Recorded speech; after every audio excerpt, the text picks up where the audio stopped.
260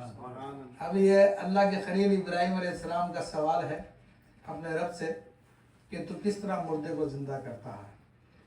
اب رب نے کیا فرمایا؟ اولم تؤمن، اے ابراہیم کے یقین نہیں ہے تمہیں؟ کہ تمہیں ایمان نہیں ہے کہ مردے کو زندہ کر سکتا نہیں کر سکتا؟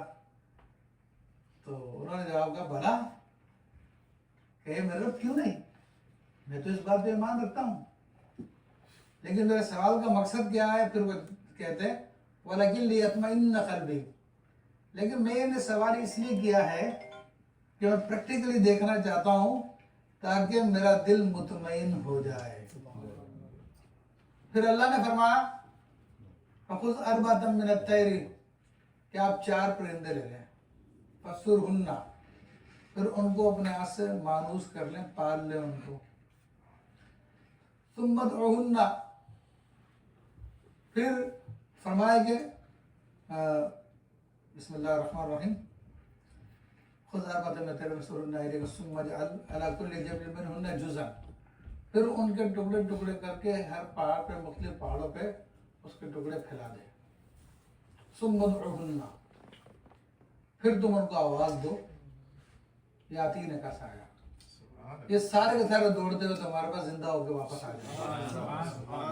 تو ابراہیم علیہ السلام نے وہ کام کیا اور اللہ تبارک و تعالیٰ نے اس پرندوں کے تمام اجزاء جو تھے ایک دوسرے کو مکس کر دیا تھا. آپ نے بعض روایتوں میں آیا تھا ان کا قیمہ بنا کر سب پرندوں کو مکس کر دیا اور مختلف پہاڑوں میں پھیلا دیا. تو جس کا جو جز تھا ادھر سے نکل کر اپنے اصل جز کے ساتھ ملا اور سب کے سب زندہ ہوئے اور دوڑتے ابراہیم علیہ السلام کے پاس آ گئے. تو یہ واقعہ اللہ تعالیٰ کی قدرت کی نشانیوں میں سے ایک نشانی ہے جو اللہ تبارک و تعالیٰ نے سیدنا ابراہیم علیہ السلام کو دکھایا اور ہم کو بتایا، تاکہ ابراہیم علیہ السلام کا تو دیکھ کر یقین ہو گیا تو ہمیں سن کر یقین آ جائے. تو یہ اللہ تعالیٰ کس طرح مردوں کو زندہ کرتا ہے اس کی ایک بڑی زبردست مثال ہے.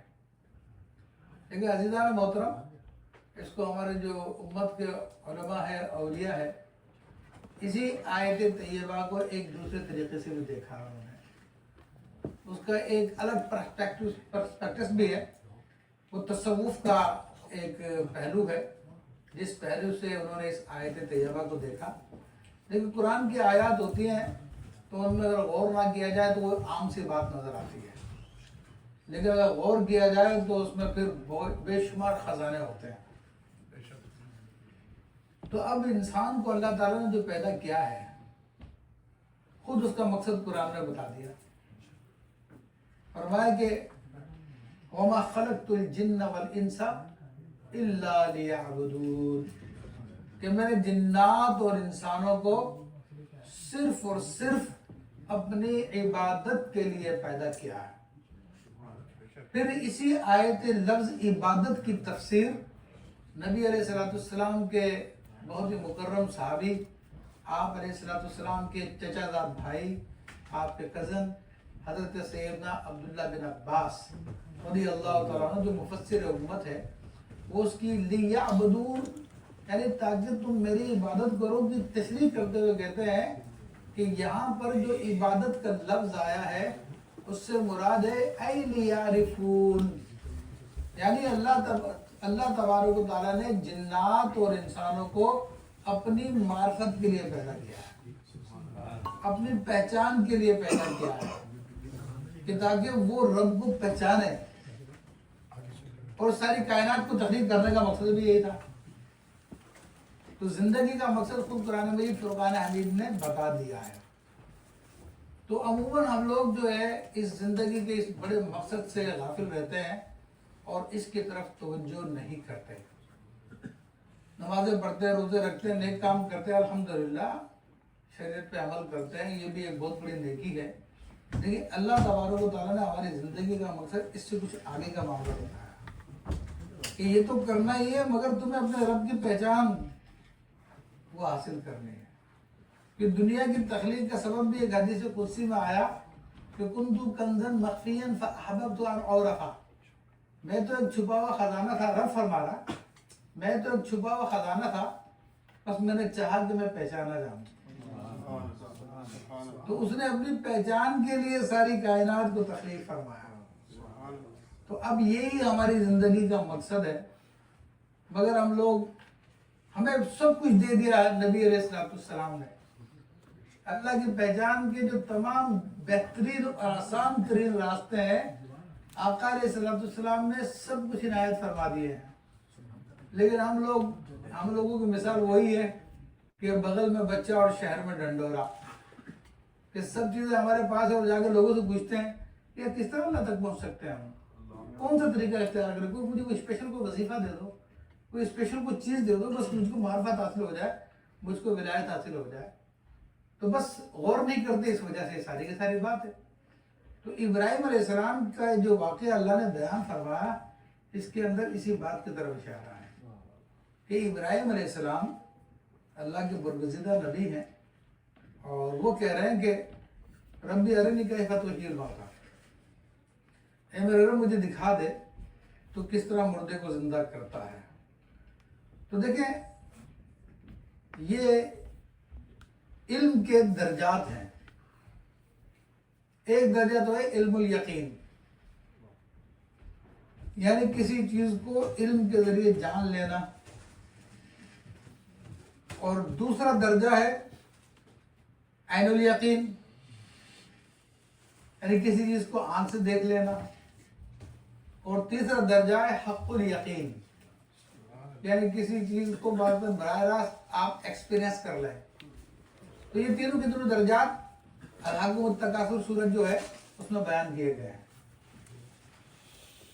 تو اب جو کچھ ایمان کے بارے میں ہمیں پتا ہے کہ اللہ ہے، کہ ٹھیک ہے وحدہ لا شریک ہے، اور آقا علیہ السلام اس کے آخری رسول ہے، اور 1,00,000 تقریباً 24,000 انبیاء تشریف لائے فرشتوں کے بارے میں، ہم لوگ سب کا سب علم رکھتے ہیں، اس کا اگلا درجہ ہمارے پاس نہیں ہے، اور اگلا درجہ کب آئے گا؟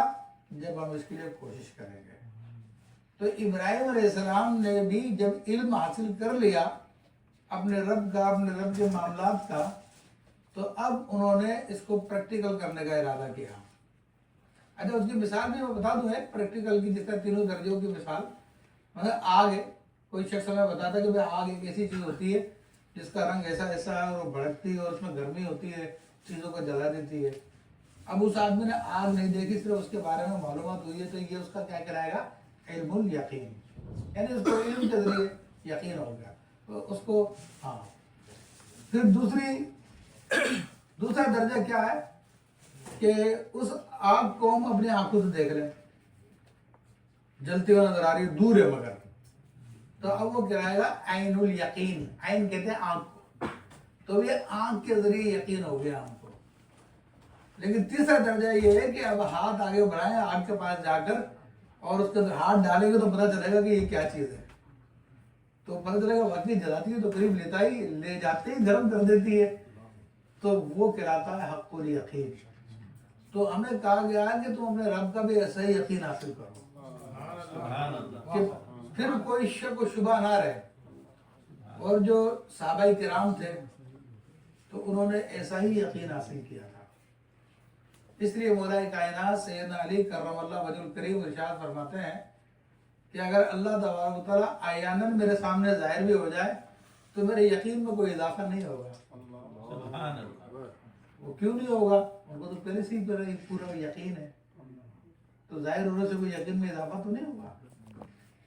آپ کو پتہ آگ ہے، ایکسپیرینس بھی کر چکے ہیں، پھر اگر آگ آپ کے سامنے آ جائے تو کوئی آپ کو زیادہ معلومات تو نہیں ہوگی، جتنا پہلے معلوم تھا اتنا اب بھی معلوم ہے۔ تو اب ابراہیم علیہ السلام کے اس واقعے میں یہ یعنی جو سلوک طے کرتا ہے، اللہ تعالیٰ کی طرف جانا چاہتا ہے، تو اس کا معاملہ شروع ہوتا ہے علم کے ذریعے۔ پھر علم کے ذریعے جب آگے بڑھتا ہے تو پھر اس کو عین الیقین کرایا جاتا ہے، جس کو کہتے ہیں مشاہدہ، کہ بندہ جو مشاہدہ کرتا ہے، اور مشاہدے کے بعد پھر اس کا درجہ آتا ہے موافقہ، کہ بندہ پھر اس حقیقت کے سامنے بالکل کھڑا ہو جاتا ہے۔ تو یہاں پہ ابراہیم علیہ السلام نے جب اللہ تعالیٰ سے سوال کیا کہ میرے رب تو مجھے بتا تو مردے کو کیسے زندہ کرتا ہے، تو حقیقتاً یہ سوال یہ زندگی موت کا سوال نہیں تھا، یہ حقیقتاً سوال یہ تھا کہ کس طرح غافل دل کو تو زندہ کر دیتا ہے اور اپنی بارگاہ کا اسیر کر دیتا ہے اور اس کو اپنی قربت عطا فرما دیتا ہے. یہ اصل سوال یہ تھا، کیونکہ تصوف کے اندر مردے کو زندہ کرنے سے مراد یہ نہیں ہوتے کسی مردہ لاش کو کھڑا کر دیا تو وہ زندہ ہو گیا تو یہ مردے کو زندہ کر دیا. لیکن اس کے اندر اصل زندگی کیا ہوتی ہے؟ اپنے دل کو زندہ کر لے، جو غفلتوں کے اندر گرفتار ہے، اپنے رب سے دور ہے، اس کو غفلت دور کر دے تو سمجھ لو وہ زندہ ہو گیا. تو اس کے اندر کیا مرتبہ ہے؟ جب ابراہیم علیہ السلام نے کہا کہ میرے رب مجھے دکھا، تو رب نے کہا کہ 4 پرندے لے لو. وہ 4 پرندے کون سے ہیں جو واقعے میں ذکر آتے ہیں؟ تو 4 پرندوں کے بارے میں فرمایا کہ ایک تو مور تھا، اور دوسرا کوا تھا، اور تیسرا مرغا تھا، اور چوتھا کبوتر تھا. یہ جو ابراہیم علیہ السلام کے واقعے میں مفسرین نے بیان کیا، یہ 4 پرندے بتائے. تو اب صوفیہ کرام فرماتے ہیں کہ یہ جو اپنا نفس ہے اس کو مارنا ہے، اور پھر انسان کے اندر خود پسندی ہوتی ہے، عجب ہوتا ہے، یعنی اپنے آپ کو بڑا سمجھتا ہے. ہم بھی اکثر کہتے رہتے ہیں باتوں باتوں میں، ارے ہم کو کم نہیں کیا، اس نے ہم کو کیا سمجھ رکھا ہے، اینٹ کا جواب پتھر سے دیں گے، کیا سمجھتا ہے اپنے آپ کو، یعنی ہم بڑی چیز ہیں. اس کو کہتے ہیں خود پسندی، اپنے آپ کو پسند کرنا، اپنے آپ کو کچھ سمجھنا. تو یہ چیز پائی جاتی ہے مور میں. ٹھیک ہے، وہ مور اپنے رنگ کو دیکھتا اور پھر ناچتا، خوش ہوتا، پر پھیلاتا. تو یہ مور سے تشبیہ دی گئی ہماری اس صفت کو جو ہمارے نفس کے اندر ہے. پھر دوسرے انسان کے اندر ایک خواہش ہوتی ہے حرص، یعنی چیزوں کو جمع کرنا. تو اس کو تشبیہ دی ہے کوے سے، کہ کوا بھی بڑا حریص ہوتا، اور اس کے اندر یہ خاص بات پائی جاتی ہے. آپ اس کے بارے میں ڈیٹیل معلوم کریں گے تو اس کی خاص یعنی خاصیت یہی ہے کہ اس میں حرص کی بہت صلاحیت ہوتی ہے. تیسری ہمارے اندر ایک برائی ہے شہوت کی، خواہشات کی. تو اس کو مرغے سے تشبیہ دی گئی ہے کہ مرغے کے اندر بہت زیادہ شہوت ہوتی ہے. تو ہمیں بھی دنیا کی بہت خواہش ہوتی ہے، دنیا کی بڑی چاہت ہوتی ہے، یہ لے لوں، وہ لے لوں، فلاں لے لوں، ڈھمکا لے لوں. ایک موبائل پاس سے ابھی نیا اس کا ماڈل آ گیا، نیا ورژن آ گیا تو اس کو پرانا بیکار ہو گیا، اب نیا لے لیا. پھر اس سے اچھا کو نظر آیا تو پھر لے لیا. گاڑی ایک اچھی خاصی ہے، پھر وہ نہیں یار ابھی نئے ماڈل آ گیا، لیٹسٹ ہونا چاہیے میرے پاس. تو یہ خواہشات کہلاتی ہے، اور اس میں جنسی خواہش بھی شامل ہے انسان کے پاس. تو مرغے میں سب سے زیادہ پائی جاتی ہے. تو یہ اس کو تشبیہ دی گئی اس بات سے، مرغے سے ابراہیم علیہ السلام کے واقعے میں. پھر ایک چیز ہے دنیا کی محبت، دنیا کا انس. تو وہ کبوتر کے اندر پایا جاتا ہے کہ اس میں بہت زیادہ انسیت پائی جاتی ہے. تو اللہ تبارک و تعالیٰ نے ابراہیم علیہ السلام کو ان 4 پرندوں کو لے کر ذبح کرنے کا فرمایا. تو ہم بھی اگر اپنے رب کی قدرتوں کو مشاہدہ کرنا چاہتے ہیں تو ہمارے اندر یہ جو 4 باتیں پائی جاتی ہیں، 4 پرندے پائے جاتے ہیں، یا 4 بری خصلتیں پائی جاتی ہیں، یعنی خود پسندی، عجب، حرص، نمبر 3 شہوت، خواہشات، اور نمبر 4 دنیا کی محبت. تو ان 4 کو پہلے قابو میں کرنا پڑے گا، ان 4 کو پہلے ذبح کرنا پڑے گا، ان کا قیمہ کرنا پڑے گا. اس کو تصوف میں کہتے ہیں موتو قبل ان تموتو، کہ مرنے سے پہلے مر جاؤ. کیونکہ مرنے سے پہلے مر جاؤ سے مراد یہ نہیں کہ اپنا گلا گھونٹ لو، خود پھانسی لگا لو اپنے آپ کو. مراد یہ کہ اپنی خواہشوں پہ عمل نہ کرو. تو جب انسان اپنی خواہشات کو چھوڑ دیتا ہے اور اپنے آپ کو اللہ رسول کے حکم کے تابع کر دیتا ہے، بس انسان کو کوئی گناہ کرنے کو دل چاہا لیکن شریعت سامنے آ گئی کہ نہیں یہ منع ہے تیرے لیے. ٹھیک ہے، انسان کے پاس اللہ نے کھانے پینے کے لیے دیا ہوا لیکن اور مزید کی خواہش ہے، بہت زیادہ طمع، یہ بھی لے لوں، وہ بھی لے لوں، فلاں کر لوں، اس کے پاس اتنا، اس سے زیادہ میں حاصل کر لوں. اس کو طمع کہتے ہیں. اور تو طمع کے اندر بزرگوں نے بڑے دلچسپ باتیں بتائی ہے. عربی میں طمع توئیں، مین اور عین ہے. تو بزرگ فرماتے ہیں کہ یہ دیکھو 3 لفظ ہیں اور تینوں اندر سے کھوکھلے ہیں. توئیں بھی اندر سے کھوکھلا ہے، مین کو بھی جو